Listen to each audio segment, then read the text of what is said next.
Hi, welcome to Joy Creation. In this video, we are going to learn something real quick, and that's how to change the interface color of Adobe Photoshop.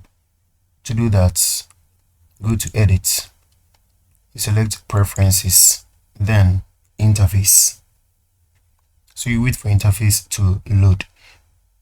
Once this menu load, you can select any of the colors here. This one, or any color you want. So in case you don't like using the dark gray color anymore, you can change it to white or any other color available here. So let's see, I'm okay with this one. I just click on OK, and you see the interface color has changed. That's very simple and very quick to do. Thanks for watching. Don't forget to like, share, subscribe. Also, if you have any comments, anything you want me to cover, you drop it in the comment section. Hit on the bell icon so that you don't miss out on my subsequent videos. God bless you for watching.